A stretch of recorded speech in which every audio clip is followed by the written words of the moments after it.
What's up sa inyong lahat? My name is Cesar De Castro.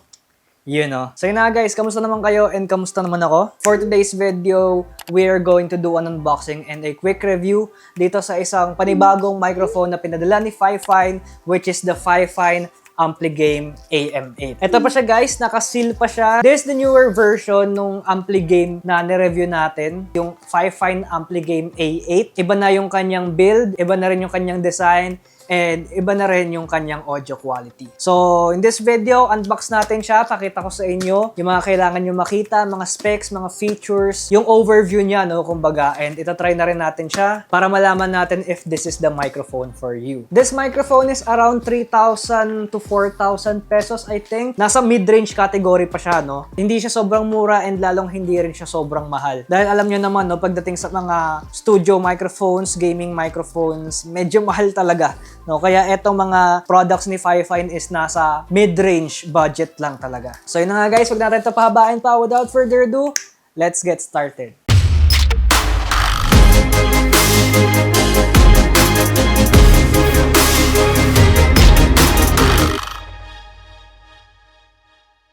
Okay, so yun na nga guys. Kunin ko lang yung ating unboxing knife. Ito po. Ayan. So, ito yung packaging guys. Medyo na-UP lang ng onte. Ayan, okay. So, ito na yung pinaka-itsura niya guys. Ayan, very slick, no? Streaming, recording, for gaming, podcasting, video creation, and voiceovers. Ayan, ito yung mga suggested na pwede nyong gamitin. So, ito na yung kanyang user guide, user manual. Ito, nakabungad din agad yung kanyang stand. Medyo mabigat siya guys and very minimalist, plain na bilog lang talaga siya, ganyan. Unlike sa mga ibang microphones ni Fifine is buo na, built-in na. So, ito yung kanyang cable, USB Type-A. Ayan, USB Type-A to Type-C. Ito yung kailangan yung gamitin para gumana siya. And ito na yung mismong product itself. Ito po siya guys. Wait lang, ilagay ko na yung stand para ma-appreciate natin yung pinakaganda niya talaga. Ayan, ito na po siya guys. Ganyan siya. Ang ganda, no? I mean, kakaibang concept na talaga siya doon sa unang version ng Ampligame. I mean, siguro ibang variant na talaga to, no? Kasi, ewan ko iba eh. Mas slick siya. Yung pinaka-buong microphone is pa-squircle siya. Pa-rectangle siya na medyo may rounded edges, kung mapansin nyo. Hindi siya yung perfect circle talaga. Ayan. Rectangular na may circle edges. Tapos unang-unang napansin ko is yung sa kanyang base is mabigat talaga. Siya yung pinakamabigat and meron siyang parang foam dito para hindi siguro gumalaw-galaw sa inyong table. Ayan, maganda siya, no? Nasa minimalist pa rin siya, pero mas industrial look. Kung sa unang tingin, no, para siyang pang studio microphone. Pero since eto nga, integrated siya for gaming. And meron din siyang gaming effects, no, para maramdaman natin gaming siya. Dahil meron siyang RGB dito sa ibaba. Ito po, yung kulay puting to, umiilaw siya guys. About naman dito sa microphone niya, this is a cardioid type of microphone. Kumbaga, parang directional na dito sa kanyang tuktok yung kanyang audio. Hindi siya yung omnidirectional na kahit saan okay lang. Dito ang pinaka-focus niya. Kaya kung gagamitin niya yan, pag ganyan. Ayan, pag ganyan. Nandito yung RGB button niya, one tap lang para umilaw and para sa iba-ibang modes. Nga pala guys, pwede nyo rin siyang lagyan ng headphone jack dito para ma-monitor natin kung ano yung result ng ating audio bago tayo mag-record. So, ito yung kanyang USB Type-C for connectivity. Kailangan nakakonect siya guys, no? Hindi siya pwedeng wireless. Dito naman sa likod, one tap to mute.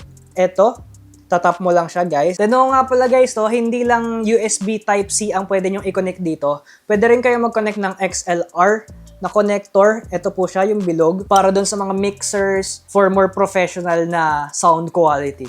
Kumbaga. Removable din yung kanyang wind muff. Ito po siya. Ganito yung itsura niya guys kapag tinanggal. Pero para sa akin, mas prefer ko yung may ganito na. No? Twist lang natin dito sa dalawang sides niya para mag-lock. So yeah, huwag natin ito pahabain pa. I-test natin to kung kamusta naman yung kanyang audio quality. Papakinggan ko siya and sasabihin ko sa inyo kung kamusta naman yung result. So yeah, let's go! Okay, so eto na nga guys. Here it is, the mic test of the Fifine Ampligame AM8. Ito yung aking saktuhang boses lang, hindi malakas, hindi mahina, yung very normal lang, ganyan, no? And yung layo ko dito sa microphone is almost magdadalawang dangkal, no? Kamusta naman siya? And ganito yung audio kapag medyo malapit. Ito, isang dangkal sarado. Ayan, kamusta naman? mas malakas ba ng onte or what. Pero yeah, anong masasabi nyo? Pero ito talaga yung pinaka magiging normal kung sakali maglalaro ako, sasalita ako, ito yung pinaka normal na layo.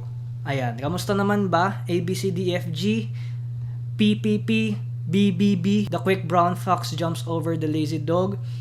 AC De Castro. Okay. So, yeah. Ito na po yun, no? Okay, so yun na guys. That is the mic test of the 5 Fine Ampli Game AM8. So, kamusta naman siya para sa akin? Pinakinggan ko siya.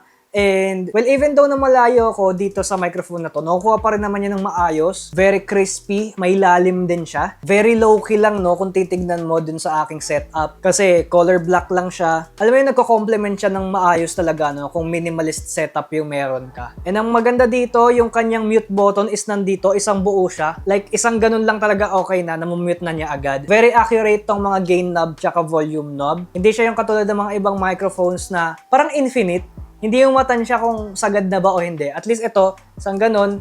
Yun na yung sagad. Well, actually, yun lang naman. Very straightforward itong product na to. Maganda yung quality niya. Matibay siya, no? Very sturdy. Ramdam mo talagang high quality, kumbaga. Plus points pa, no? Yung sa kanyang looks. Kasi alam niyo naman, no, gustong-gusto ko yung mga gantong very plain lang. So, ayun lang naman. Sa halagang 3,000 to 4,000 pesos, sulit na to. I highly recommend this product. Specifically yung sa kanyang build and also yung dun sa kanyang audio quality. So, yun na nga guys. Lalagay ko yung link dito sa description box kung interesado kayo. Thank you po so much, 5 Fine, for sending me this. And ayun lang. Salamat sa panood hanggang dito sa dulo. As always, kung nagustuhan itong video na to, leave a like, leave a comment, share sa mga katropa nyo, and don't forget to subscribe sa aking channel for more AC Castro vlogs and tech videos. And yeah, peace!